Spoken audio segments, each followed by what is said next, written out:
Baik, kita lanjutkan amalan yang berikutnya yang mudah dikerjakan dan besar pahalanya, masih berkaitan solat berjamaah. An Abdurrahman bin Abi Amrah, dari Abdurrahman bin Abi Amrah, dakhala Utsman bin Affan al-masjid ba'da salatil maghrib. Utsman bin Affan masuk ke dalam masjid setelah salat maghrib. Faqa'ada wahdah, lalu dia duduk bersendiri. Faqa'adtu ilaihi, maka aku pun duduk di sampingnya, kata Abdurrahman bin Abi Amrah ni. Lalu Utsman berkata, ya ibna akhi, wahai anak saudaraku, berarti ini sepupunya.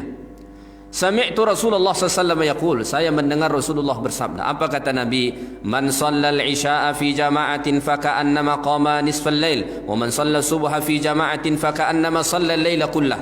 Hadis ini diriwayatkan oleh Al-Imam Muslim, ya.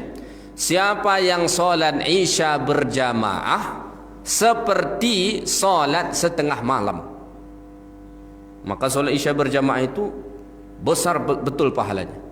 Siapa yang solat isya berjamaah, faka'annama qama nisfal lail, seolah-olah dia solat setengah malam. Kata kalau kita sebut misalkan malam itu 12 jam, maka setengah malam itu 6 jam. Sanggup tak kira-kira kita solat non-stop 6 jam? Rasanya tak sanggup kita, sempoyongan kita tuh.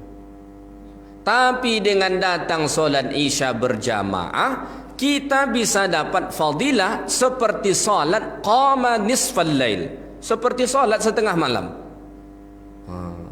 Insyaallah, ya.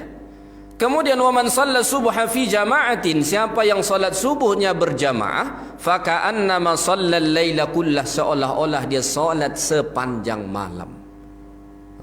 Maka isya dan subuh ini jaga betul. Yang lain juga penting. Isya dan subuh ini ada keutamaan tersendiri. Isya dan subuh ini, kata Nabi, dua solat yang paling berat bagi orang munafik. Jadi munafik zaman Nabi itu masih solat, Bapak Ibu.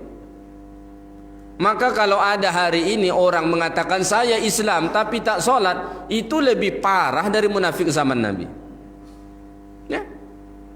Innal munafiqina إذا قاموا إلى الصلاة قاموا كسالى يراءون الناس ولا يذكرون الله إلا قليلا. Sesungguhnya orang-orang munafik, idza qamu ila shalah, apabila mereka mendirikan salat, qamu kusala, mendirikan salatnya malas-malasan. Maka kalau malas saja salat, itu dah ada kemunafikan pada dirinya. Dia dengar azan, Allahu Akbar, Allahu Akbar, dah zuhur lagi, kata. Macam kesal dia mendengar suara azan tu. Ada orang begitu kan? Dia dengar azan asar juga begitu, Allahu Akbar, Allahu Akbar, dah asar lagi, cepat betul lah. Kecewa dia mendengar suara azan tu. Ini munafik nih. Ada sifat nifak pada diri dia. Orang beriman ketika dia mendengar seruan azan, hayya 'alas shalah, hayya 'alal falah, hatinya gembira. Orang munafik, berat betul ini. Malas dia.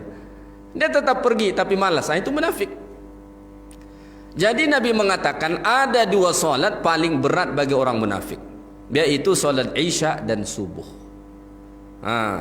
Mafhum mukhalafahnya, orang yang konsisten solat isya dan subuh berjamaah, insya Allah dibersihkan sifat-sifat kemunafikan dari diri dia.